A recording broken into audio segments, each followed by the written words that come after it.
वृष्णिधुरे का अर्थ किया जी गोस्वामी जी ने ब्रजराज कुल तिलक।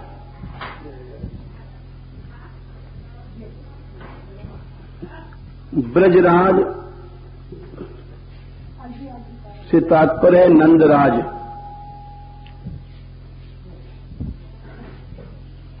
श्री कृष्ण के का जो वंश है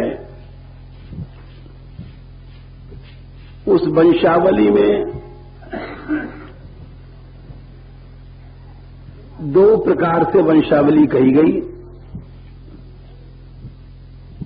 और वृष्णि धुर्य दोनों में लागू होती है।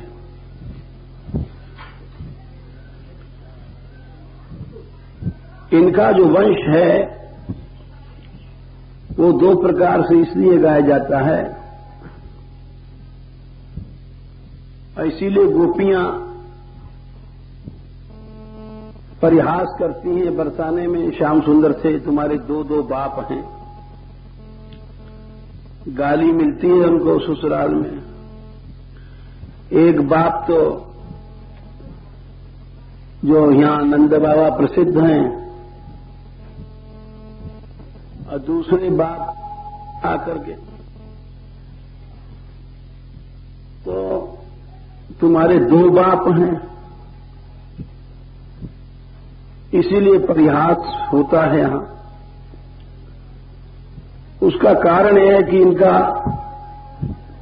वृष्णि कुल से तात्पर्य है दोनों वंशों से संबंध। दोनों वंश से तात्पर्य ये नहीं है कि दोनों बिल्कुल अलग हैं, परंतु इनके जो बाबा थे पर्जन्य जी, वो तो एक ही थे, पर बाबा। उनके दो स्त्रियां थी, एक तो क्षत्राणी थी, एक वैश्य कुल की, बनैनी जिसको कहते हैं ब्रजभाषा में। देवमीढ़ उनका नाम था पर बाबा का। देवमीढ़ जो पर बाबा थे, क्षत्रिय कुल से जो संतान पैदा हुई वो शूरसेन थी, और जो वैश्य कुल की स्त्री थी बनैनी, उनसे पर्जन्य जी पैदा भये। यानी देवमीढ़ जी एक थे, स्त्री दो थी, दो जाति की। फिर शूरसेन के वसुदेव भय और पर्जन्य के नंद भय। फिर नंद के नंदलाल भय और वसुदेव को वसुदेव नंदन भय। यो जो है दोनों से संबंध इनका है, इसीलिए नंद के नंदन भी बोले गए और वसुदेव के नंदन भी। हाँ, देवमीढ़ जी से दो स्त्रियां थीं, क्षत्राणी और वैश्यानी।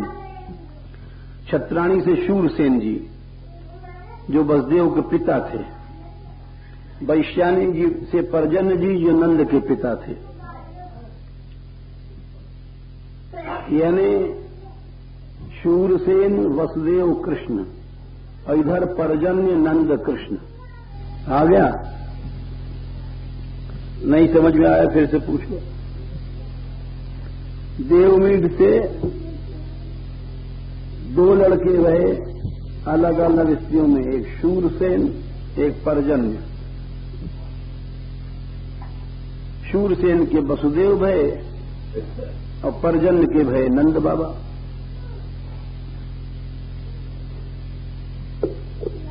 तो दोनों ही वृष्णि कुल बोले जाएंगे, क्योंकि देवमीढ़ जी तो एक ही है, माता अलग अलग हो गई दो। कहीं कहीं अलग कह देते हैं क्योंकि इनको अहीर भी कहा जाता है। अहीर से मतलब है सांकर्य जाति। दो के मेल से, बाप कोई और स्त्री कहीं की, तो उसको सांकर्य जाति कहते हैं। आभीर माने अहीर जाति सांकर्य मानी गई है। पिता क्षत्रिय हो, माता वैश्यानी हो, तो उसे आभीर जाति उत्पत्ति मानी गई।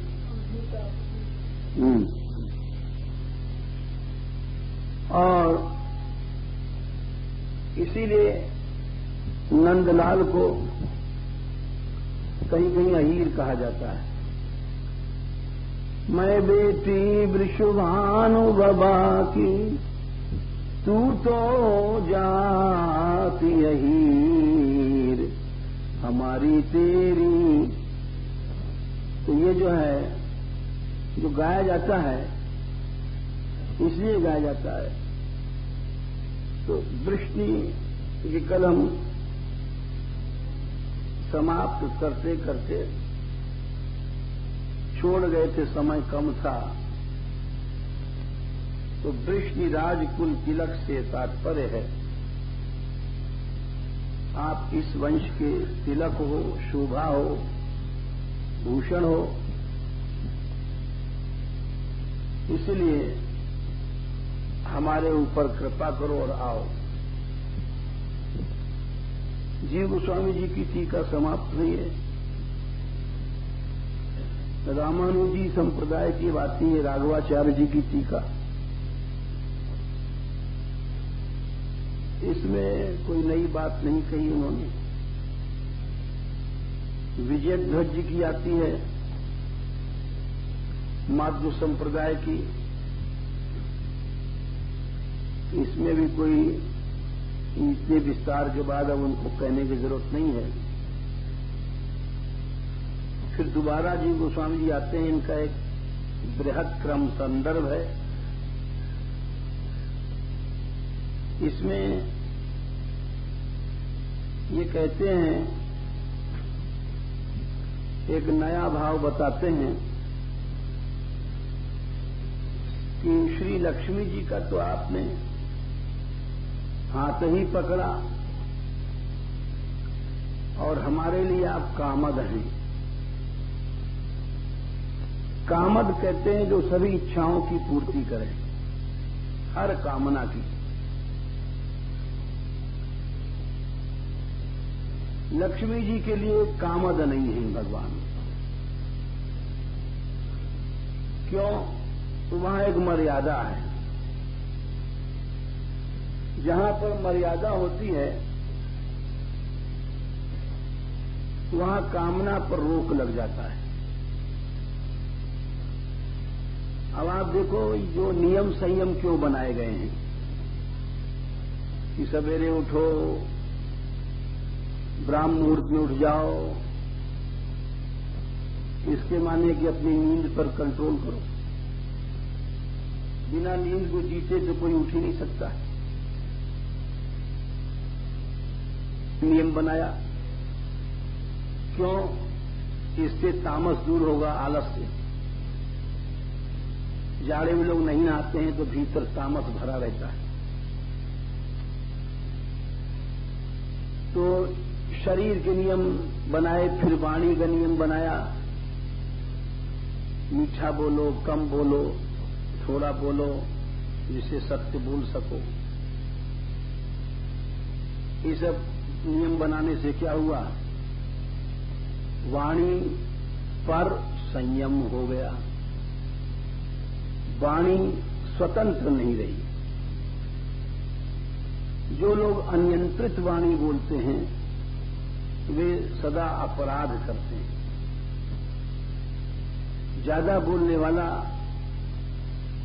सदा ही अपराध करता है, वाणी की शक्ति नष्ट करता है।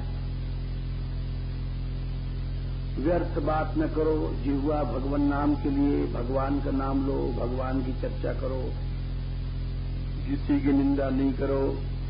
ये सब संयम से वाणी पर संयम हो गया। फिर मन से चिंतन करो शुद्ध वस्तु का, यह मन का संयम हो गया। ये सब क्यों बनाए गए? इन्हीं को तप कह दिया। यदि आप कोई इन पर ध्यान नहीं देगा तो इंद्रियां बहिर्मुख हो जाएंगी और उसका परमार्थ नष्ट हो जाएगा, निश्चित नष्ट हो जाता है।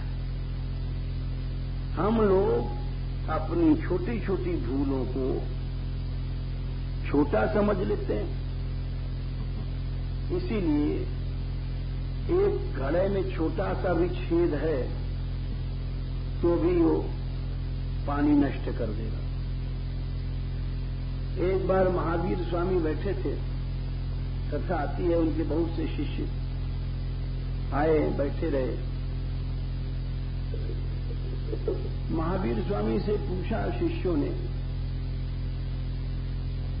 कि महाराज, काम बड़ा दोष है कि क्रोध बड़ा है कि लोभ बड़ा है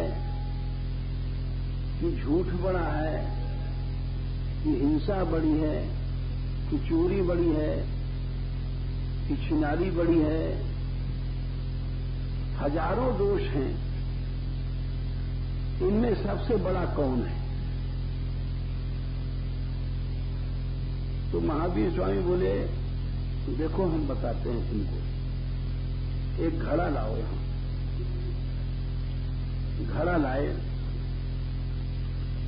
उन्होंने कहा कि इसमें 10-15 छेद कर दो। 10-15 छेद कर दिए गए। फिर उन्होंने कहा कि अच्छा एक बात बताओ, कौन सा छेद ज्यादा नुकसान करेगा पानी निकालने के लिए? तो बोले महाराज सभी छेद नुकसान करेंगे। बोले इसीलिए जो साधक है उसको अपनी छोटी सी भूल को भी अगर छोटा समझता है तो समझ लो साधन नहीं कर पाएगा। एक शब्द भी हम ज्यादा बोलते हैं, बेतुक बोलते हैं, तो उस गलती का दंड ये रहता है कि हमारे मन में जागरूकता नहीं आएगी। जागरूकता क्या है? इस साधक का सबसे बड़ा गुण है। जागरूकता माने जागना, सावधान रहना, होश में रहना, इसको जागरूकता कहा गया है। और ये जिसके अंदर आ जाता है तो वो सदा आगे बढ़ता जाता है, गिरता नहीं है। और जिस समय जागरूकता नहीं रहती है, बस उसी समय आदमी गिर जाता है। इसीलिए उपनिषद में एक मंत्र आया, उत्तिष्ठ जाग्रत प्राप्य वरान्नि बोधत क्षुरस्य धारा निशिता दुरत्यया दुर्गम पथस्तत् कवयो वदन्ति।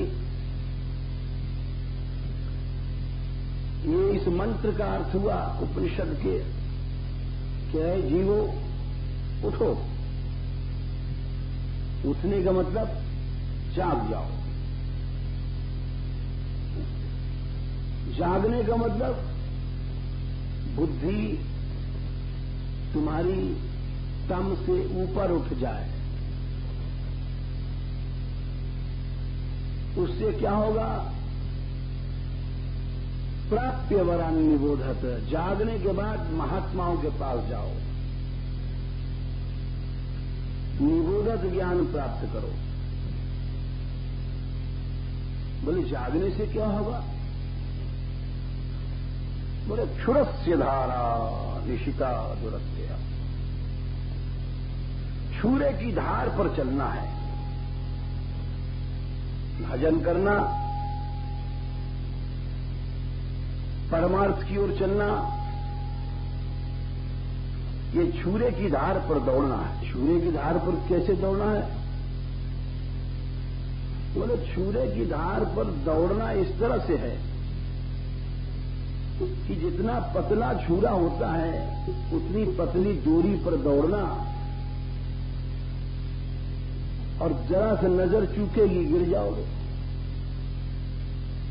या सिर के बल गिरे तो सिर कटा, हाथ के बल गिरे तो हाथ कटा, पांव में तो तुम्हारे जूती है, दौड़ रहे हो ठीक है। इसीलिए इसको जागना कहा है, इसको जागरूकता कहते हैं। जागना क्या होता है? इसको सब ने कहा। गोसाई जी कहते हैं जानिय तबहि जीव यह जागा, जब सब विषय विलास विरागा। जागना ये है कि मन विषयों की ओर नहीं गया। विषय माने खाली स्त्री नहीं है, लड्डू पेड़ा खाना पीना या किसी से चलो गप मार आवें, बात कर आवें, ये सब विषय है। विचार करके देखा जाए तो बहुत थोड़ी देर हम लोग जाग पाते हैं। मन इधर उधर जाता है, ये सोना है। जागना ये है कि मन एक गति से दौड़ता रहे, यानी अटेंशन, कंप्लीट अटेंशन जहां पर जिस समय लग गए। एक ये जागना है, इसको जागना कहते हैं। जैसे आप जागते हैं तो रात में कोई चोर नहीं घुस पाता है, घर में कहीं से भी किवाड़ खटकी, आपने कहा देखो कौन है, इसको जागना कहते हैं, इसको जागरूकता कहते हैं। ये साधक का सबसे बड़ा गुण है। जिसने जागना सीख लिया वो भवसागर के पार चला गया। जिसने जागना सीख लिया वो भगवान से मिल गया। यह प्रीति करने की रीति नहीं, प्रभु सोवत है तू जागत है। उठ जाग मुसाफिर चेत जरा, अब रह न गई। त्यागी है शब्द शुरू में, मेधावी नहीं है। त्यागी सत्व समाविष्ट। तो इसको जागना कहते हैं कि जब हम त्यागी सत्व समाविष्ट। जागना क्या ये समझना चाहिए। जागना ये नहीं है कि हम खाट पर उठ के बैठ गए और अरे भाई हम तो जग गए, और खाट पर बैठ करके किसी से कलह की बात कर रहे हैं, गाली गलौज दे रहे हैं, किसी को झड़क रहे हैं, या आलस में बैठे हैं, तमोगुण में व्यर्थ बात कर रहे हैं, ये सब नहीं है। भगवान कहते हैं कि जागना ये है कि द्वेष और राग हट गए, रजोगुण और सत्वगुण हट गया। न द्वेष्ट अकुशलम कुर्म अकुशले नानुसज्जते। द्वेष करना तमोगुण है, राग कहीं संसार में मन फंसाना रजोगुण है। हम मान लीजिए जाग करके और गप मार रहे हैं या बच्चों में आसक्ति करके खिला रहे हैं पिला रहे हैं, वो जागना नहीं है। जागना है कि उठने के बाद सत्व माने भगवान में एकदम भगवान की स्फूर्ति होने लग जाए, उसको जागना कहते हैं। 1,00,000 करीब वर्ष यानी 87,000 वर्ष की समाधि भगवान शिव जी ने लगाई, और जब समाधि खोली यानी जागे, तो जागने के बाद ये नहीं कि सती जी से बात करने लग जाएं। जैसे हम लोग सोचे हम जाग गए हैं, स्त्री से बात कर रहे हैं, बच्चे से बात कर रहे हैं, ये सब नहीं जागना। जागना इसको कहते हैं बीते संवत सहस सतासी तजी क्षमा समाधि शंभु अविनाशी राम नाम शिव सुमिरन लागे जानी सती। जब जान गई कि शंभु उठ जागे, जानी सती जगतपति जागे, इसको जागना कहते हैं। जागना ये नहीं था कि उठते मान बोले कहो जी सती जी बैठो, कब कहाँ कैसी हो ये नहीं है। जागना हो ये सत्य जो भगवान कहते हैं कि न द्वेष्ट्य कुशलम कर्म कुशले नानुसज्जते। त्यागी का मतलब रज और तम का त्याग कर दिया और सत्य में घुस गए। त्यागी सत्य समाविष्टो मेधावी छिन्न संशय, हृदय संशय रहित हो गया, रजतम चला गया, उसको जागना कहा। उसको जागना नहीं कहा कि जागते मान हुक्का लगाया मुंह में, गुड़गुड़ गुड़गुड़ करने लग गए, बोले अब जाग गए हम, या दिया सलाई लिया, बीड़ी सिगरेट लगाए और जाग गए सब, या बेड टी पीने लग गए। जागना ये उठ करके सत्य में, भगवान में, प्रभु में वृत्तियां गईं, उठते ही मान। वो नहीं गई तो इसका मतलब कि सारा दिन वो मोह निशा में गया मनुष्य का, जागा नहीं है। मोह निशा सब सोवन हारा और देखई सपन अनेक प्रकारा। इस सब मोह निशा में हम लोग सपना देखते हैं, नौकरी करने गए, तनख्वाह लाए, वहां ये मिला, वहां हमारा मित्र मिल गया, वहां फलाने अफसर मिल गए, गांव में फलाने बनिया के यहां 1 किलो चीनी लाए और ये किया। ये सब सपना है, जितना व्यवहार है, स्त्री पुत्र आदि सब सपना है, ये कोई जागना नहीं है। जागना तो वही है जब सत्य में वृत्ति आ जाती है। और इसी बात को भगवान कहते हैं कि इसको जागना थोड़ी कहते हैं कि मान लिया जाए सूरज निकला हुआ है, दिन है, और आपकी आंखों पर काली पट्टी बंधी हुई है। जैसे 10 नंबर के कैदी को जब पकड़ते हैं, कोई भारी कैदी को लोग, दुनिया का जो नामी बदमाश हो, तो उसकी आंखों पर काली पट्टी चढ़ा करके और जब उसको बस में बैठा कर ले जाते हैं कि उसको कहीं पता नहीं पड़े जेल खाने में किधर रास्ता है, और काली कोठरी में बंद कर देते हैं। दिन है, सूर्य की रोशनी है, परंतु काली पट्टी है उसकी आंखों पर। उसके लिए सूर्य का प्रकाश कोई काम का नहीं है, दिन की रोशनी कोई काम की नहीं है। उसी तरह भगवान कहते हैं, इसको जागना जागना थोड़ी कहते हैं। कि ज्ञान रूपी सूर्य, ज्ञान रूपी प्रकाश पर तमोगुण की काली पट्टी चढ़ गई और हम कह रहे हैं हम जाग रहे हैं। भगवान कहते हैं एक बड़ा सुंदर 14वें अध्याय में, इसको एक शब्द में कहते हैं वे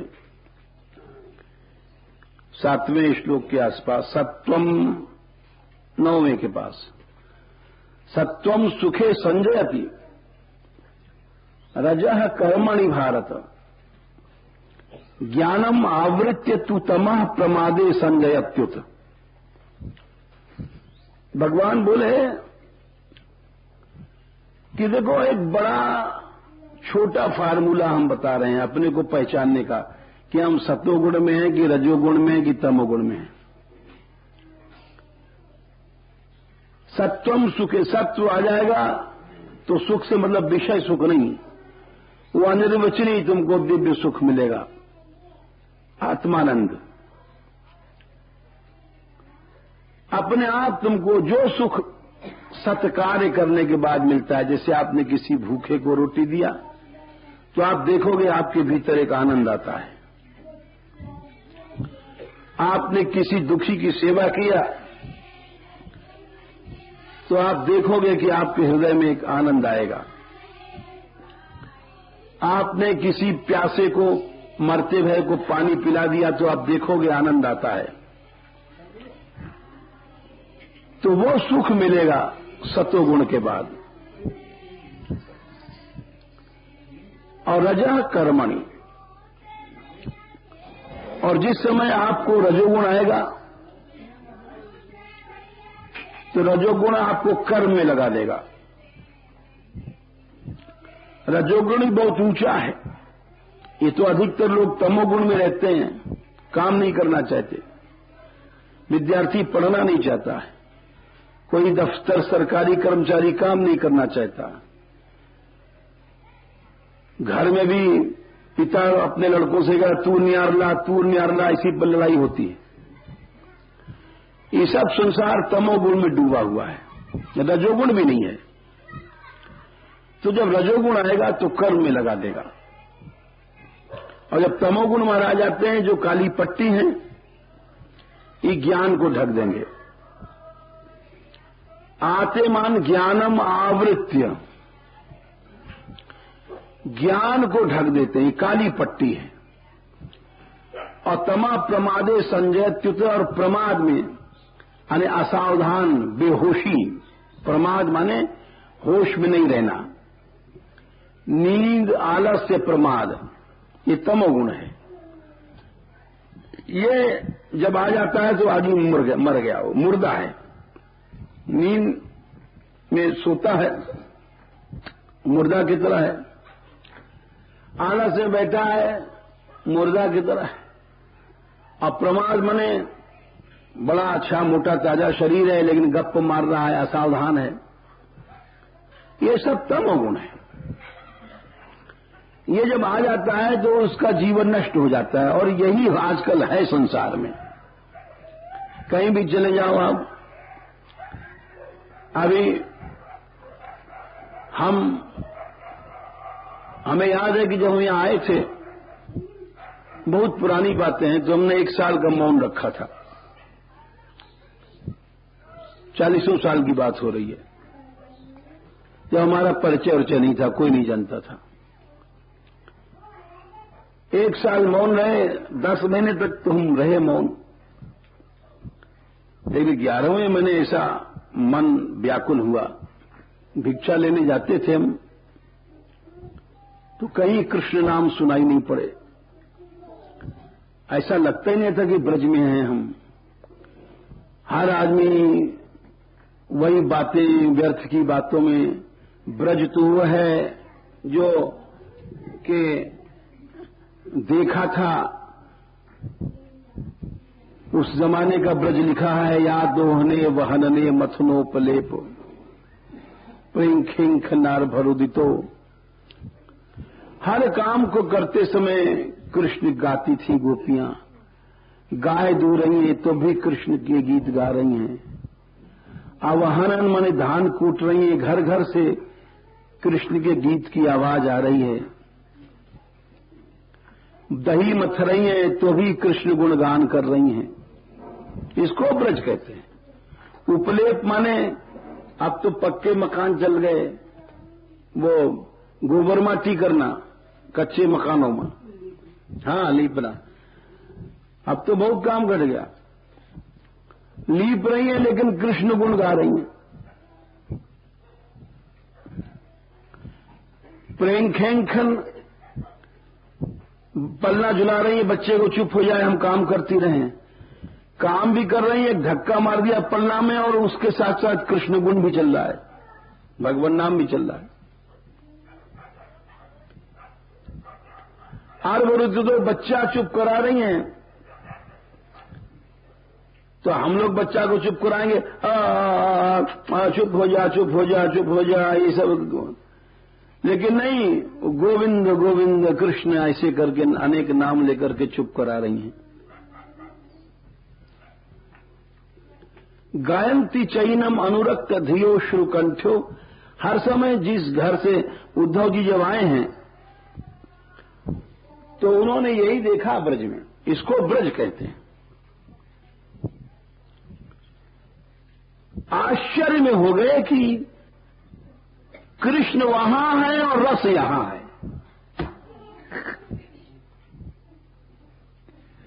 कृष्ण बैठे हैं मथुरा में और रस यहां है, इसको कहते हैं ब्रज। ता समाथा साता समुत्थाय निरूप्य दीपान वास्तुन समभ्यर्च दधीन्य मंथन। ब्रज को उन्होंने देखा है कि जब आए हैं उद्धव जी तो क्या ब्रज देखा, उसकी छटा थोड़ा सा बता दें जिससे पता पड़ जाए कि आज वो ब्रज ब्रज नहीं रहा।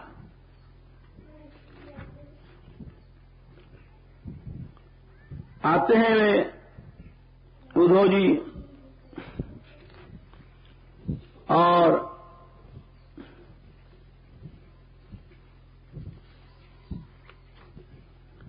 सबसे पहले नंद बाबा से मिलने गए।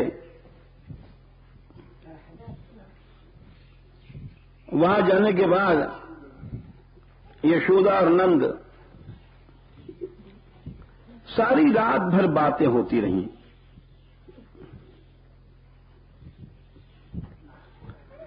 आदाय रथम आस्थाय प्रयौ नंद गोकुलम। नंद गोकुल से मतलब नंदगांव। और वहां पर आकर उन्होंने देखा प्राप्तो नंद ब्रजम श्रीमान। इधर से उधर सफेद बछड़ा दौड़ रहे हैं, बिलंगद्भिर गोवत्सैर मंडितम सितई। और गोदो शब्दाभिरम, गैया दुही जा रही हैं। और क्या सुना, सब जगह से बंशी की आवाज आ रही है। ये भागवत में लिखा है, वेणु नाम ने सुने न च। जभी तो कहा गया कि राधा कुंड कृष्ण कुंड गिरी गोवर्धन, माधुर मधुर वंशी बाजे शही तो वृंदावन। कृष्ण नहीं है, ये उद्धव देख रहे हैं, इसको ब्रज कहते हैं। गोदो शब्दाभिरम, सवेरे या शाम को जब गैया दूही जा रही हैं तो बंशी बज रही है। गायंती भिष्य कर्माणि शुभानि बल कृष्णयो। और घर घर से कृष्ण के गुण गाए जा रहे हैं। अब कृष्ण मत रहो, वो कृष्ण गुण में रस है ना, कृष्ण के नाम गुण तो नहीं गए। गायंती विश्च कर्माणि शुभानि बल कृष्णयो। और उसके बाद जाते हैं नंद बाबा के पास, बातचीतें होती हैं, सारी रात बातें भई। सारी रात जब बात भई तो जब सवेरे उनकी नींद खुली नंद भवन से, एवं निशासा ब्रुवतोर व्यतीता। अब देखिए ब्रज क्या है, बरसाना क्या है, नंदगांव क्या है उस जमाने का। नंद भवन में सारी रात नंदगांव के भीतर यशोदा और नंद से उद्धव बतलाते रहे। एवं निशासा ब्रुवतोर व्यतीता नंदस्य कृष्णाचुरस्य राजन। उतने में बड़े जोर से घर घर से, हर घर से नंदगांव के कृष्ण गुण की आवाज, गीत जोर से गाने की आवाज आई। अरे जब उद्धव जी का सवेरा हो गया क्या? नंद बाबा बोले हां। जब पता पड़ा सारी रात बीत गई। उद्गायती नाम अरविंद लोचनम। क्या ब्रज था। उद्धव जी खड़े भये नंद भवन के ऊपर। अरे ऐसा है ब्रज, ऐसा है नंदगांव। खड़े होकर क्या सुनते हैं कि हर घर में से उद्गायती नाम अरविंद लोचन कृष्ण के गुण गा रही हैं। कोई बातचीत वगैरह कुछ नहीं वहां, इसको ब्रज कहते हैं। और ब्रजांगना नाम दिवम स्पृशत ध्वनि, और वो आवाज उनकी जो गीत है वो आकाश में स्वर्गलोक तक जा रही है। और दधनश्च निर्मंथन शब्द मिश्रितो, और दही जो चलाती जा रही हैं और गाती जा रही हैं। ये नहीं कि ऐसा नहीं, आजकल के जमाने में तो वो बिजली की मथानी भी चल गई है। बटन दबाया फट से, पता है होगा कि जने आपको नहीं पता होगा, और अपने आप मथानी सब दही, हाथ वाथ कुछ नहीं चलाना पड़ेगा आपको। मसाला पीसना है मिक्सी में डाल दो, सब पीस गया, कुछ नहीं हाथ वाथ चलाना। आटा वाटा कुछ नहीं पीसना है आजकल तो बहुत। फिर भी लोगों को कहते हैं टाइम नहीं है साहब। भजन क्या करें महाराज, टाइम नहीं गिरसते। अभी सवेरे, अभी दोपहर में कुछ लोग आए थे दवा लेने दी परसों को वहां ब्रह्मचारी जी के यहाँ। तो अब उनसे क्या बात करें, हमने कहा भाई कहो भाई भजन करते हो थोड़ा बहुत। अरे महाराज गृहस्थ में कहीं भजन न हो। क्यों भाई? बोले टाइम नहीं है। सवेरे न्यार करें फूस करें, तो थोड़े देर में क्या बात किया जाए। तो जो रोज सत्संग कर रहे हैं, हमारे यहां रोज लोग अब जाते हैं नगर कीर्तन करने, इन लोग बेचारे तो 3 बजे उठते हैं, नहाते धोते शौच हैं। तो इतने सत्संग के बाद भी छोटे बहुत से लोग हैं उनको झकझोर के उठाया जाता है, तभी दोबारा सो जाते हैं। अब बताओ, जहां दिन रात सत्संग है वहां यह हालत है, तो फिर अब उनसे हम क्या कहें? तो ही कहेंगे टाइम नहीं साहब। लेकिन वो लगन नहीं है, टाइम की बात नहीं है।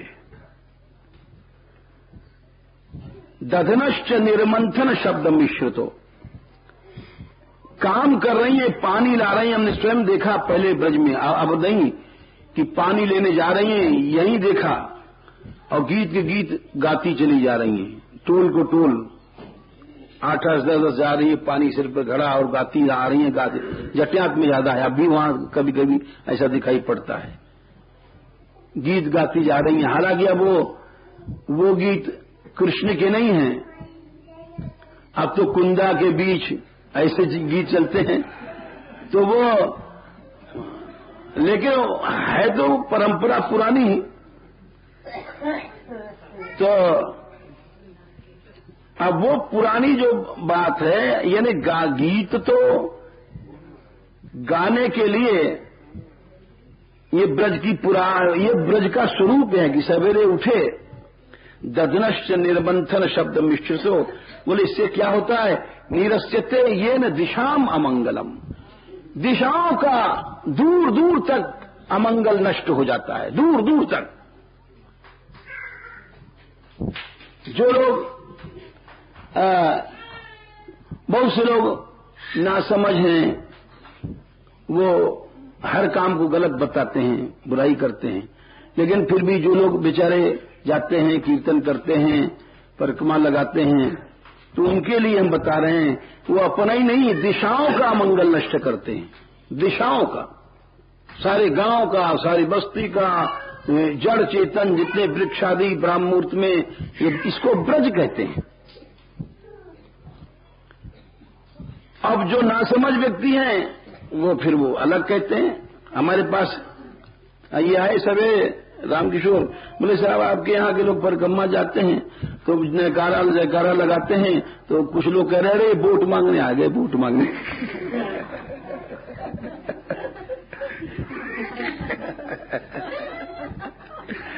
हमने कहा भाई अच्छा तुमने सुना? हाँ जोर जोर से। तो वो तो अब वो जो कितनी कल्याणकारी वस्तु है, दिशाम समस्त दिशाओं का अमंगल हट जाता है।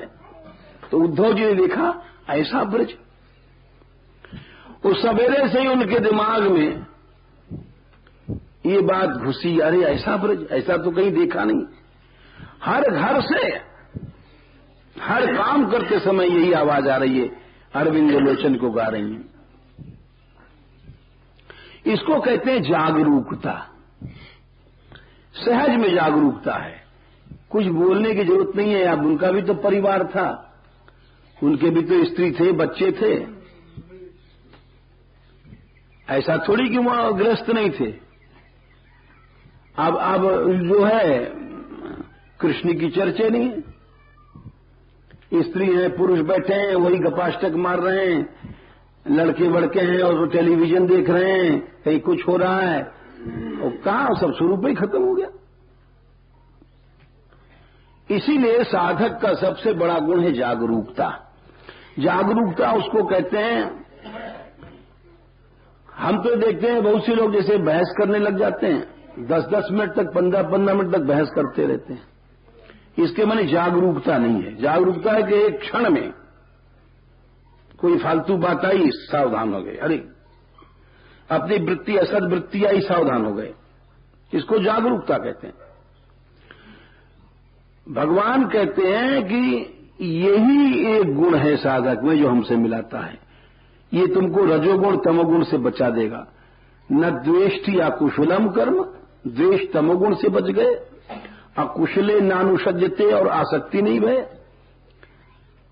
और उसके बाद में त्यागी रजतम का त्याग हो गया, सत्व समाविष्ट हो, सत्व गुण में घुस गया तुम। आविष्ट समाविष्ट का बहुत बड़ा अर्थ है। विष्ट माने घुसना, आविष्ट माने चारों तरफ से घुसना। समझो, चारों तरफ से माने कि सवेरे भी, दोपहर भी, संध्या भी, 24 घंटा, और सब माने अच्छी तरह से घुसना, उसको समाविष्ट कहते हैं। यानी हम लोगों के मन में सतोगुणी प्रवृत्ति इतनी बढ़े कि वो समावेश हो जाए, कहीं रजोगुण तमोगुण का मौका ही नहीं मिले। हमने एक बार, बहुत पहले बात है, जब हम कीर्तन करते थे, इलाहाबाद की बात है, तो हमने देखा, याद आती है कि वहां पर थे संत, वो अद्भुत थे। उनको यद्यपि सैकड़ों लोग कीर्तन करने वाले थे सत्संग में, हाँ सैकड़ों लोग थे कीर्तन करने वाले उस समय, किंतु उनके अंदर ऐसा, अब वो सब चले गए तो बेचारे पुराने लोग मर आ गए, उनकी याद आती है। उनका ऐसा नियम देखा कि एक क्षण किसी ने बात कोई दूसरी शुरू किया, बस हाथ जोड़ खड़े जाते, अरे कृष्ण कृष्ण कहो, कृष्ण कृष्ण कहो। बातें ही करना मुश्किल था। एक बुढ़िया थी जानी माई, जो सत्संग में वो कोई भी आता था तो गोपाल गोपाल गोपाल, उनसे कोई बात करने लग जाओ तो बातें नहीं सुनती थी, गोपाल गोपाल गोपाल। सत्संग में। ऐसे हम जब झूसी में जाते थे पूजा करने गुरु पूर्णिमा के दिन, तो वहां पर एक स्त्री थी, हमें याद है, वो राम राम राम राम राम राम राम राम राम राम राम राम, उनके पास बैठो तो तुम अब बैठे नहीं सकोगे, भाग जाओगे। राम राम राम राम राम राम, अब उनसे क्या बात करोगे तुम। वहां हम लोग घबराते थे कि कान खा जाएगी, छोटे छोटे थे उस समय, हम लोग समझते थे वहां कान खा जाएगी, उसके पास मत बैठो। अब पता पड़ रहा है कि वो कान नहीं हमारी बुद्धि नष्ट थी, उसको कान खाना समझते हैं। जो लोग भगवान नाम से चिढ़ते हैं वो लोग ये नहीं समझते हैं जिससे दिशाओं का मंगल नष्ट होता है।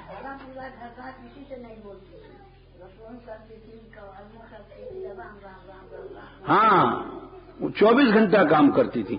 ये तो फालतू लोग जो बात इनको है, ये प्रमाद है, हम लोगों का जीवन का दुरुपयोग है, जागरूकता नहीं है।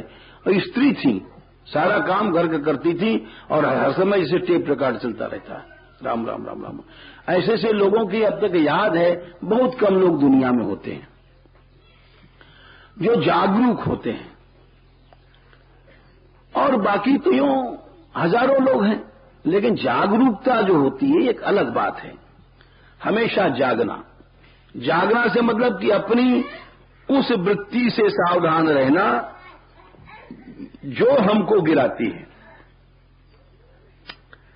रज से तम की जितनी वृत्तियां हैं, इसीलिए श्रीमद् भागवत में एक बड़ा सुंदर प्रसंग कहा गया, जब गोकर्ण ने अपने पिता को उपदेश दिया।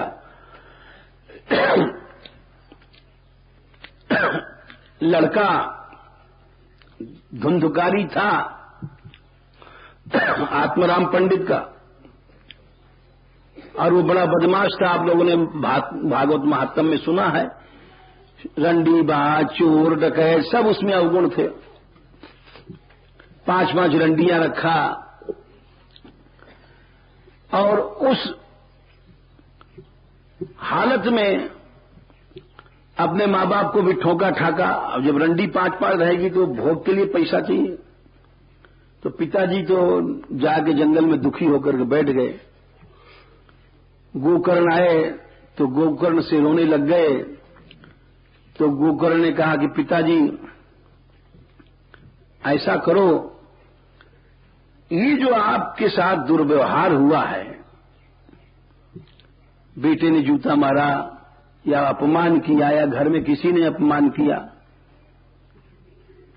इससे आप वैराग सीखो। देहे स्थिमांस रुधिरे भीमतित्व त्यजत्वम। सबसे पहले अपने शरीर से वैराग करो। शरीर से वैराग नहीं करोगे तो साधु बनने के बाद भी तुम आ जाओगे, सोचोगे कहां से खाना आ जाए किलो, कहां से चीनी आ जाए, कहां से सवेरे दूध आ जाए, कहां से सवेरे, यही सब झगड़ा लगा रहेगा। देहे स्थिमांस रुधिरे भीमतिम त्यजत्वम। उसके बाद फिर जाया सुता दिशु सदा ममताम विमुंचे। इस घटना से आप देखो, इसी का नाम लड़का है जो डंडे लगा रहा है मां बाप में। बड़ी आशा से पैदा किया था कि पांव दबाएगा, अब बुढ़ापे में सेवा करेगा, अब वो डंडा लगा रहा है। और स्त्री तुम्हारी अब भी वहां खा रही है जूता और नहीं छोड़ रही है। आत्मदेव तो चले गए और स्त्री वहां बेटे की आसक्ति में पड़ी रही। बोले इसी को स्त्री पुत्र कहते हैं। देखो पिताजी, जाया सुता, जिनको तुम अपना समझते थे हमारी स्त्री है और हमारा बेटा है, आज क्या हालत हो गई है, जहां ब्याह के बाद वही बेटा बेटी छूटते भी नहीं है। जाया सुता दिशु सदा ममता मुंच, ममता छोड़ दो। और पश्यानिशम जगदिदम क्षण भंगनिष्ठम।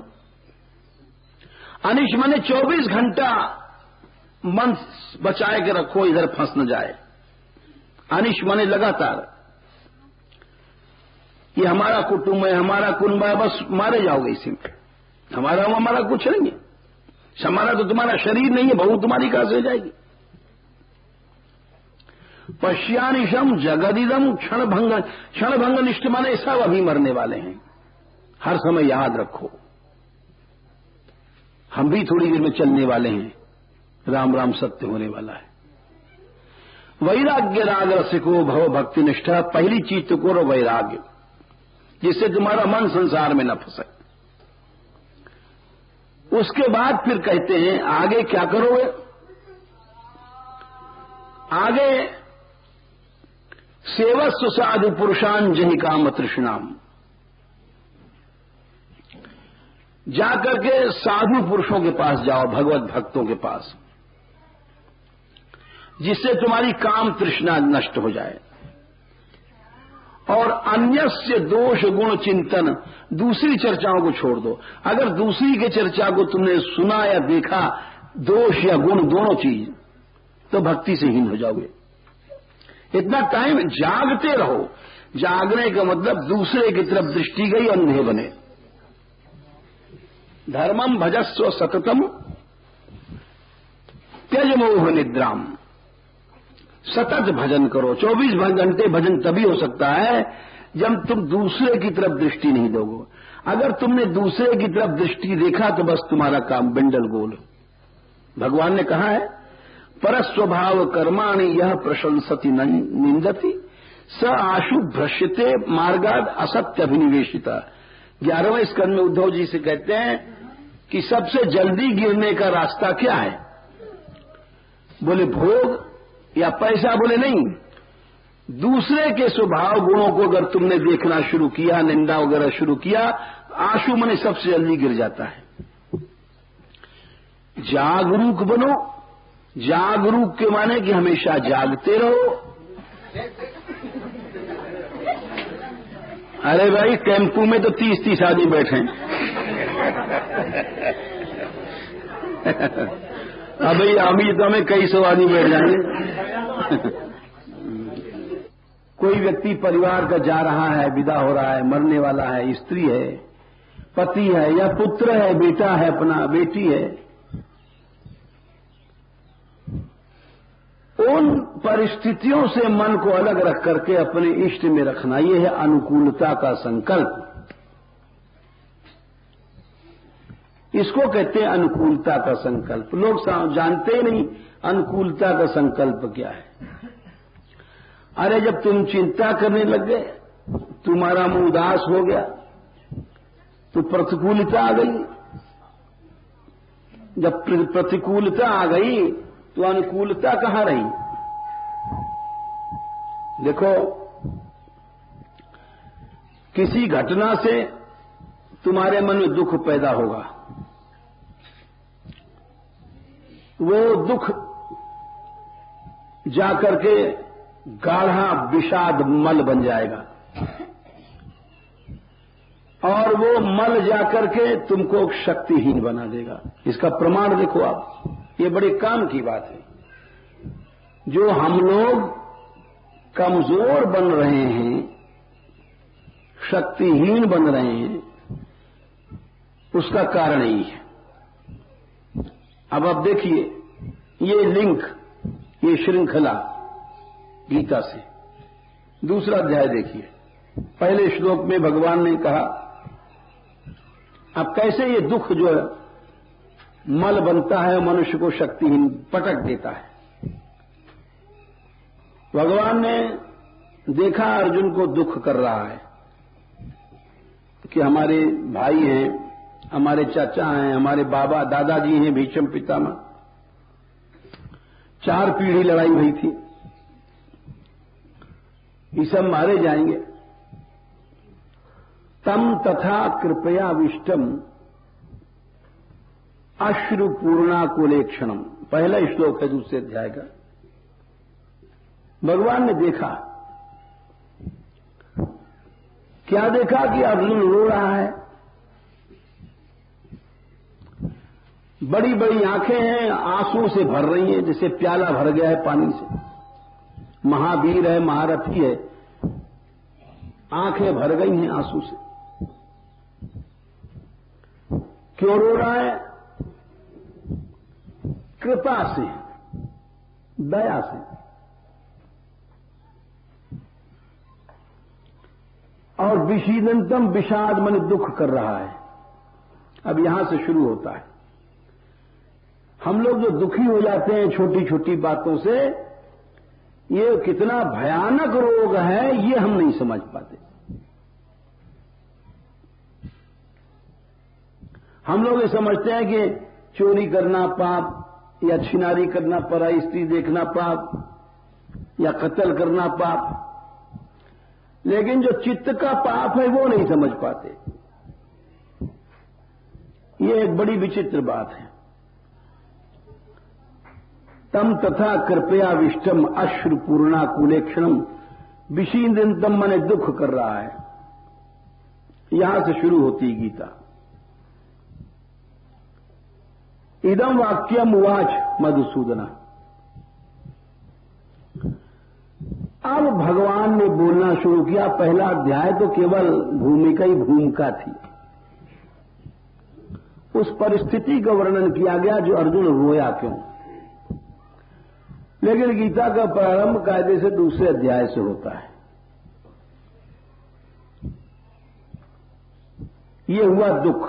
तम तथा कृपया विष्टम अश्रुपूर्णा कुलेक्षणम विषीदंतम इदम वाक्यम उवाच मधुसूदन। अब इस दुख को देखकर भगवान पूछते हैं कुतस्त्व कश्मलमिदम, ये मैल तेरे मन में कैसे आ गया? रोना झींकना स्त्रियों की तरह आंसू बहाता है महारथी होकर के। यानी वो दुख कश्मल बन गया, मैल। लोगों के मन की जो उदासी है ये मैल है। इसीलिए भक्त का और वैष्णव का लक्षण है कि सदा प्रसन्न रहता है, कमल मुख रहता है। कोई गाली दे गया, मार गया, पीट गया, कुछ भी हो गया, अपनी प्रसन्नता को नहीं छोड़ता। जैसे फूल है, फूल कितना कोमल होता है आप लोग जानते ही हो। इतना कोमल होकर के धूप भी सहता है, वर्षा भी सहता है, ठंड भी सहता है, लेकिन देखो खिला रहता है।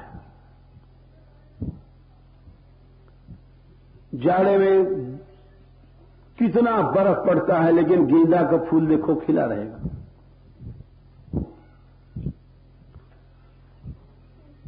तो भगवत भक्त का मुख और हृदय ऐसे ही होता है। तो दुख मैल बन गया। भगवान ने कहा कुतस्त्वा कश्मलमिदम, कश्मल मन मैल। पहले तो विषाद था, अब बन गया मैल। कुतस्त्वा कश्मलमिदम विषमे समुपस्थितम।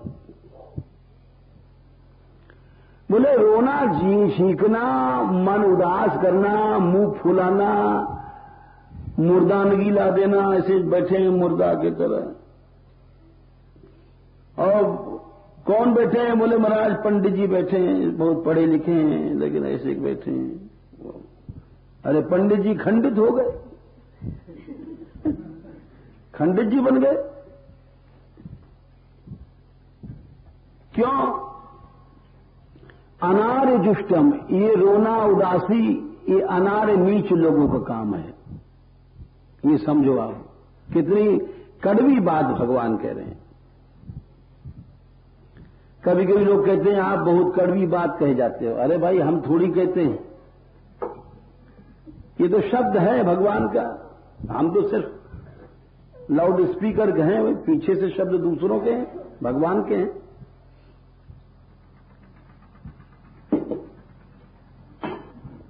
हमारा कुछ हम अपनी ओर से थोड़ी बोल रहे हैं। अगर हम अपनी ओर से कुछ नमक मिर्च मिलावे तो एक बात भी है। भगवान बोले ये जो है कश्मल, ये मैल दुख का रोना झींकना, ये अनार्य नीच लोगों का है। आर्य माने ऊंचे, अनार्य जुष्टम। अस्वर्गम, ये नरक देता है, तमोगुण देता है, अकीर्ति कर बदनामी भी होती है। रही मन निज मन की व्यथा, ये जो मन की व्यथा है, रही मन निज मन की व्यथा, मन ही राखो गोय। गोय माने छिपा के रखो। सुनी इठ लई है लोग सब, बांटन लई है कोय। हम लोगों में जरा दुख होता है तो चलो इससे कयावें, चलो उससे कयावें, चले उससे कयावें। उससे क्या होता है? और परिहास बनता है, कोई बांटता नहीं, बातें बढ़ती हैं। ये सब मूर्खों के लक्षण हैं। अनार्य माने नीच लोगों के काम हैं। नीच माने चाहे हम हो भाई साहब, चाहे आप हो, चाहे बेटा जी हो, चाहे पिताजी हो, चाहे बेटी जी हो, चाहे माता जी हो, चाहे बहन जी हो, चाहे भैया जी हो, चाहे गुरु जी हो, चाहे चेला जी हो, ये सब अनार्य जुष्ट है शब्द, नीचता है। और यही नीचता सब जगह मिलेगी।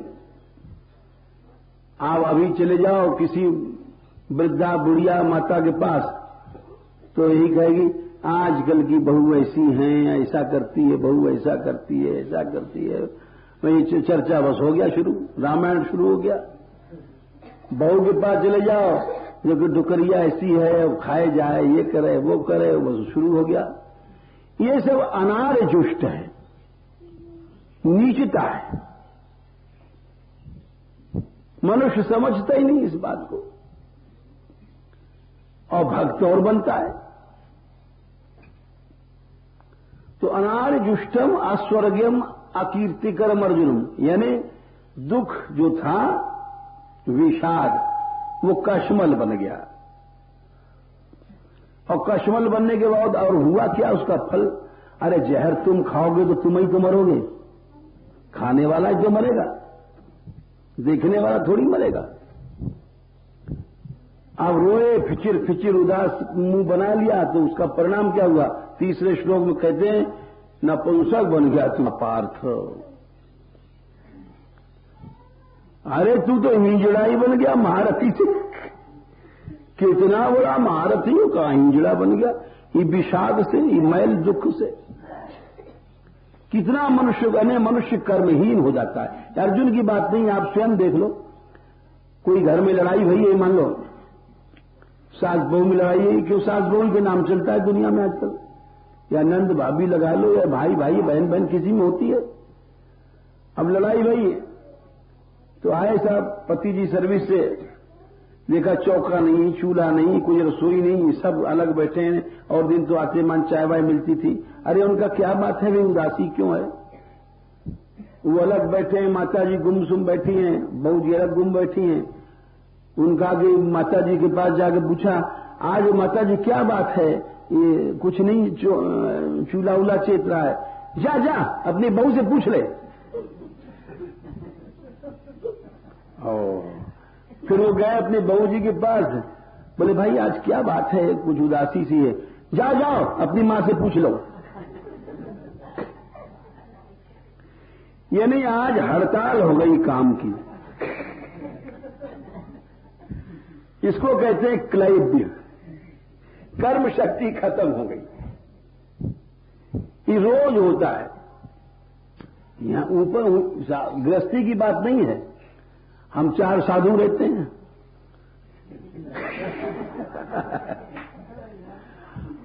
अगर थोड़ा सा देखते हैं कि झड़पा झड़पी हो गई ना, तो कर्म शक्ति खत्म। बोले फलाने दास जी उधर बैठे हैं, वो फलाने दास जी उधर बैठे हैं, यानी कर्म शक्ति खत्म हो गई। ये भगवान कह रहे हैं क्लैब्यम मास मगमा पार्थ, यहां तक कि रोटी पानी भी बंद। बोले हम नहीं खाएंगे, जाओ आज हमारा मूड नहीं खाने का। अरे भाई इसीलिए तो कहा गया गीता जिए। लोग कहते हैं गीता तो भाई विरक्तों की है। अरे राम राम राम, ये महामूर्ख लोग कहते हैं, ये अनार्य लोग कहते हैं। टेक्निक कर्म करने की बताती है कि समता को लेके चलोगे तो कर्म शक्ति तुम्हारी बढ़ेगी, और नहीं तो अरे 4 आदमी 6 आदमी 8 आदमी बैठे कीर्तन करने। अब जिस दिन किसी को विषाद योग आ जाता है ना, तो बाजा नहीं लेगी। लड़का है लड़की है, भाई इनको बाजा दे दो, नहीं आज हमारा। तो अब झट हम समझ जाते हैं ये क्लैव्य भाव आ गया इस समय, कर्म शक्ति के नाश हो गया है। कोई ढोलक वाला गुस्सा है, ढोलक दे दो, ढोलक नहीं बजाएगा, मतलब इसमें अब क्लैव्य भाव आ गया है, कर्म शक्ति का इसका नाश हो गया है। तो ये जो बात कितनी प्रैक्टिकल है कि पहले तो दुख पैदा हुआ हमारे मन में, तम तथा कृत्याविष्टम आशुरपूर्णा कुलेक्षणम विषीदंतम विषाद हुआ, इदम वाक्यम वाच मधुसूदन। और विषाद के बाद क्या हुआ? कुतस्वा कश्मलम, मैल बन गया यहां बैठ करके हृदय में। अब बस उसके बाद क्लैव्यम मास्मगमा, क्लीब भाव आ गया, कर्म शक्ति चली गई। न कोई भोजन करने वाला भोजन करेगा, न कीर्तन वाला कीर्तन करेगा। यहां तक कि हमने देखा ठाकुर सेवा में भी पुजारी जी को जो पूजा ही नहीं कर रहे हैं, उदास बैठे हैं, भगवान तक पर असर चला गया। कोई अंगड़ा कुछ नहीं, अगर किया ही मान लो तो वो सब कर्म शक्ति का ह्रास हो जाता है। इसीलिए समझना चाहिए ये सब बातें क्रियात्मक हैं, हमको कैसे हमारी ही चीजें कमजोर बनाती हैं, हमको ही हम जहर खाते हैं और मरते हैं। उस सब बात को समझना, इसी को विवेक कहते हैं और इसी को भक्ति है। आनुकूल्य से संकल्प तो तभी होगा जब तुम प्रातिकूल्य से वर्जनम, प्रतिकूल बातों को छोड़ोगे। अब वो छोड़ोगे नहीं तो अनुकूल संकल्प कैसे तुम कर लोगे? भगवान का भक्त कैसे बन जाओगे? नहीं बन सकते। ये सब इसलिए कहा कि ऐसा जब मन बन जाता है जब भजन की लक्ष्मी प्राप्त होती है, भजन की श्री। क्योंकि श्री जो प्राप्त होती है भजन वाले को, भगवान ने इसीलिए कहा कि आरूढ़ोर मुनेर योगम कर्म कारणम उच्यते, और योगारूढ़ से तत्सैव क्षमा, शांत हो गया मन, निस्तरंग। कुछ भी कोई कहता है, सुनता है, अपना मन शांत है, योग में स्थित है। तो ये महात्मा लोग कहते हैं कि कर और चरण में ही लक्ष्मी का बार बार चिंतन या कथन इसलिए कहा जाता है कि कर्मशीली व्यक्ति लक्ष्मी को प्राप्त करता है या भजन की श्री प्राप्त करता है। जो कर्महीन है उसको प्राप्ति नहीं होती है। और कर्म में बाधक क्या है? ये प्रतिकूलताएं बाधक हैं। अब हम तो अपनी भी कह रहे हैं, ऐसा नहीं कि हमारे में ये कमियां नहीं हैं। अगर कोई घटना से हमारे मन पर असर हो जाएगा तो सारी कथा वथा में गड़बड़, हम ऊपर से कह रहे हैं लेकिन भीतर में वो मानसिक एकता नहीं आएगी। गाने को गा रहे हैं, कीर्तन कर रहे हैं, लेकिन चित्त एकाग्र नहीं होगा। बाजा पर हाथ भी चलेगा और सुर भी चल रहा है, सब चल रहा है, लेकिन वो भीतर रील दूसरी घूम रही है। ऊपर से शब्द कुछ हो रहा है, भीतर से रील दूसरी चल रही है। तो ये सब चीजें ऐसी हैं कि जो भजन की श्री है वो नष्ट हो जाती है। इसीलिए भगवान के कर और चरण में बार बार वर्णन किया गया। इस साधकों के लिए शिक्षा है कि देखो भाई, श्री माने लक्ष्मी, लौकिक पैसा भी मेहनत के बिना नहीं मिलेगा, और जो भजन की श्री है वो भी तुमको बिना इसके नहीं प्राप्त होने वाली है। उसके लिए तुमको ऐसा मन बनाना ही पड़ेगा जो कि नहीं बन पाता है। मैं इसलिए कह रहा हूं, इस बात को कहते कहते हमें यहां 20-25 साल हो गए, और हमारे पास रहने वालों को हम देखते हैं कि ये चीज नहीं आ पाई, हमारे में भी नहीं आ पाई। ये मतलब नहीं कि हमारे में आ गई है। बाहर की परिस्थिति हमारी श्री को नष्ट करती है, हमारी कर्म शक्ति को नष्ट करती है। श्री माने तुरंत देख लो चेहरा उतर जाएगा, ऐसा हो जाता है चेहरा। थोड़ी देर में कि एक क्षण नहीं लगता। अभी कोई व्यक्ति हंस रहा है, मुस्कुरा रहा है और बातचीत हो रही है, मान लो दो व्यक्ति हैं बड़े हंस रहे हैं, दो स्त्रियां हैं बड़ी हंस रही हैं, और वहीं पर एकदम उसकी बैरन आ गई, कोई सौत आ गई सामने, तो देखते मान सारी हंसी वसी गुम, सब गुम हो जाएगा। एक सेकंड में वो सब गायब हो जाएगा। ऐसे पुरुषों का है कि बड़े हंस रहे हैं, लेकिन जिससे बैर है वो सामने से पान खा करके चला और सारी हंसी गायब हो गई। देखा, ऐसे मठारता चला गया, हमारी बेइज्जती करता हुआ। सारा का सारा काफूर हो गया, हंसी और प्रसन्नता सब। अभी क्यों? बस एक इसमें ही सारी तुम्हारी हंसी चली गई। तो इससे मालूम पड़ता है कि हम लोग पत्ते हैं। जो भगवान कह रहे थे हमारा साधक पहाड़ बने, ज्ञान विज्ञान तृप्त आत्मा कूटस्थ होना चाहिए। कूट माने शिखर, पहाड़ की चोटी।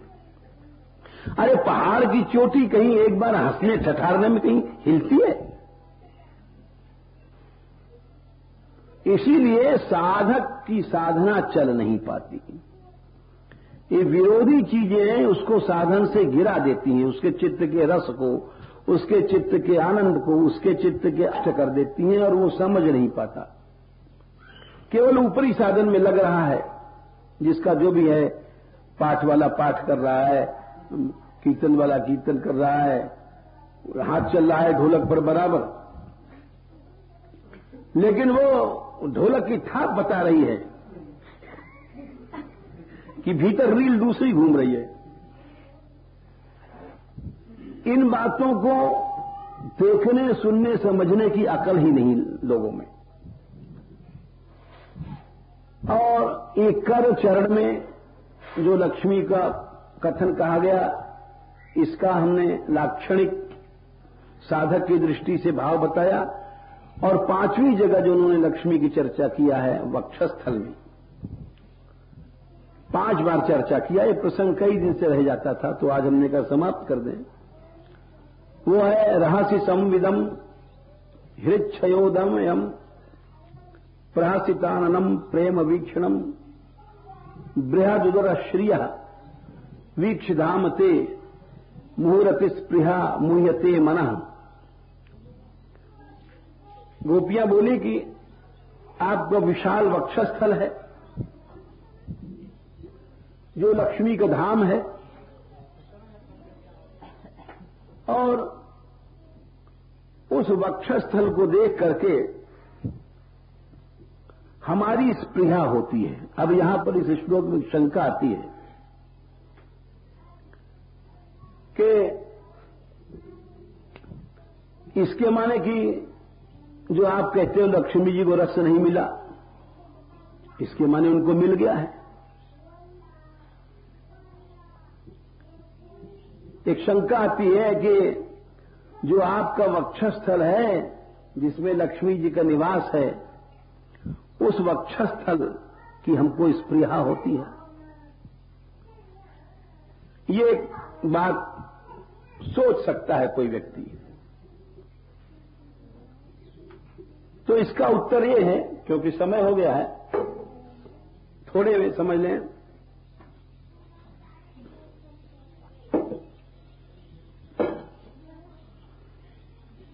कि लक्ष्मी जी का हृदय में निवास अवश्य है, इसमें कोई शंका नहीं है। परंतु लक्ष्मी जी के निवास वाले स्थल और लक्ष्मी जी की प्रक्रिया में उनका आशय नहीं है। उनका ये कहना है गोपियों का रहस्य संविदम, उनकी स्पृहा कहां है वो समझिए।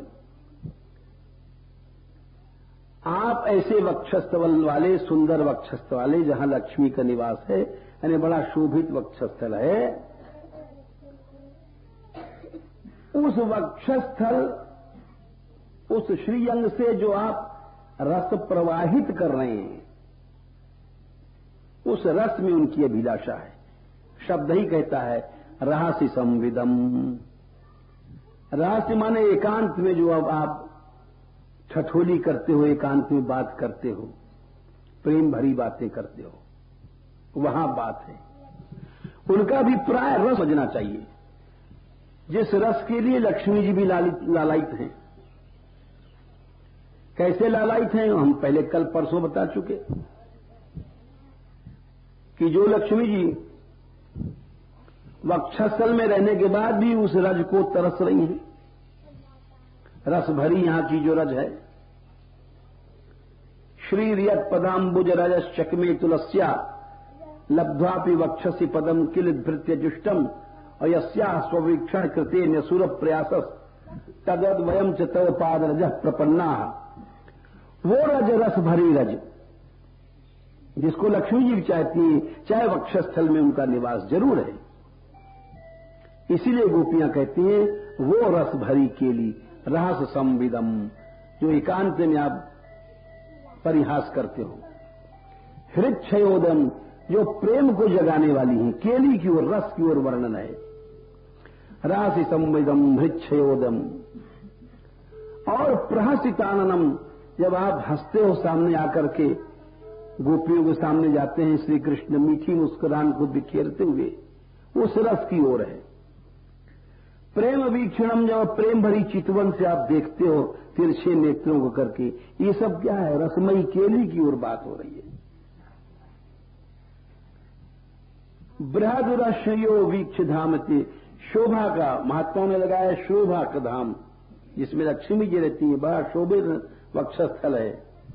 इन सब बातों को देख करके मोहरति स्प्रिया मुह्यते मना, हमारा मन मोहित हो जाए। खाली वक्षस्थल की बात नहीं है, आपकी चितवन, आपका हसन, आपका बोलन, आपके एकांत में रसभरी बातें, परिहास, हे श्याम सुंदर, इन सब बातों को देख करके हमारी स्प्रिया होती है। अर्थात जिस रस को वो भी चाहती हैं, उस रस में हमारी स्प्रिया है। ये इस भाव का तात्पर्य हुआ। तो ये 5 स्थलों पर जो लक्ष्मी जी का वर्णन है, ये पूरा हुआ। अब एक क्षण में इस टीका को हम समाप्त कर दें, क्योंकि श्री करग्रहम कई दिन से हुआ। और बोले हम इसलिए याद कर रही हैं लक्ष्मी जी को कि विरह भय नाश, तद रूप अभीष्ट प्राप्ति। जैसे लक्ष्मी जी को आपने निरंतर वास दिया है, उसी तरह से विरह भय नाश, हमारा भी विरह नष्ट हो और हमें नित्य आपके रस की प्राप्ति रहे, रस मार्ग से आप हमारे पास नित्य रहें। हम इस दृष्टांत से लक्ष्मी जी की याद कर रही हैं। नित्य प्राप्ति, तदरूप अभीष्ट प्राप्ति, अभीष्ट प्राप्ति के लिए। इस तरह से वृष्णिधुरी का वृष्णिवंश से तात्पर्य है ब्रजराज कुल तिलक।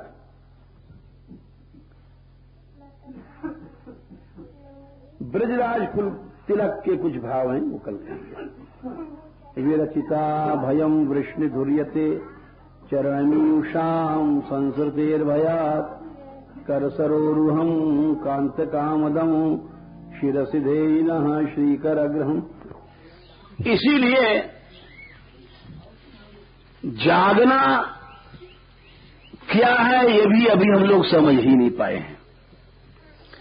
जागने का मतलब यह है कि एक क्षण भी जीवन का नष्ट नहीं हो, उसको कहते हैं जागना। देखो, एक जगह लिखा है, विदुर जी ने कहा है कि आयुर्हरति वै पुंसाम। अभी यही कथा समाप्त कर रहे हैं, जरा इसको समझिएगा इस बात को। आयुर्हरति वै पुंसाम उद्यन्नस्तन्यन्नसौ तस्यर्थे यत्क्षणम नीतम उत्तम श्लोक वार्तया। हर समय ये सूर्य भगवान हमारे तुम्हारी आयु के वृक्ष को काट रहे हैं। ये जो समय जा रहा है, हम लोग की आयु घटी, आज का दिन घटा, एक दिन जिंदगी घट गया। तो जो जाग जाता है वो एक क्षण भी नष्ट नहीं करता। तस्यर्थे यक्षणो नीतः उत्तम श्लोक वार्तया। उत्तम श्लोक भगवान की चिंतन और वार्ता के बिना एक क्षण भी नष्ट नहीं होता। क्यों? जो क्षण नष्ट हो गया वो काल के गाल में गया, और जिस क्षण हम लोगों ने भगवान को याद किया वो काल के पास नहीं पहुंचा, वो भगवान के पास पहुंचा। जब हम भगवान की याद करते हैं तो भगवान के पास पहुंचते हैं, और जब संसार की याद करते हैं तो संसार के पास पहुंचते हैं। जहां काल है, जहां अंधकार है, जहां पर मौत है। इसीलिए हम लोगों को एक क्षण भी भगवान के याद के बिना नहीं बिताना चाहिए। इसको कहते हैं जागना, और इसी को कहते हैं ब्रज। तो उस ब्रज की बात हम बता रहे हैं जहां पर ब्रजवासी 24 घंटे कृष्ण गुण गाते थे। हमने आपको भागवत से सुनाया, रात में दिन में 24 घंटे। यदि आज भी वो बात हो जाए तो आज भी यहां कृष्ण नाचने लग जाएं। तो वो जो उद्धव जी ने देखा, तो वृष्णि वंश की बात बता रहे थे कि जहां दोनों वंशों में कृष्ण हैं और वृष्णि कुल के तिलक हैं। जी गोस्वामी जी ने जो प्रसंग बताया था कि दोनों वंश के तिलक हैं, ये दोनों में एक गेय हैं, चाहे वो नंद वंश है चाहे वसुदेव वंश है। तो इसीलिए ये कहते हैं कि महाराज श्याम सुंदर के लिए कि वृष्णिराज कुल तिलक वयम स्वाभाविक त्वत् पाल्या, हम तो आपके द्वारा पालनी हैं, आप हमको छोड़ो मत। विरचिता भयम वृष्णि धुर्यते चरणमीषाम संसृतेर्भयात् करसरोरुहम कांत कामदम शिरसि देहिना श्रीकरग्रहम नमो महद्भ्योस्तु नमः शिशुभ्यो नमो युवभ्यो नमः आवटुभ्या ये ब्राह्मणागामवधूतलिंगा शरन्ति तेभ्यः शिवमस्तु राज्ञाम्।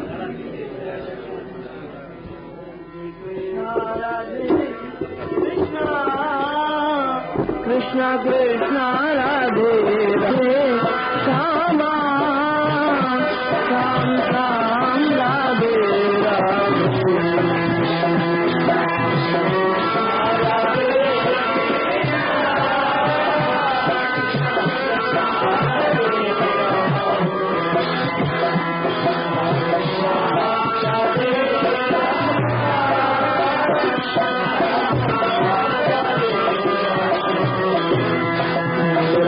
कृष्ण राधे कृष्ण कृष्ण कृष्ण राधे राधे।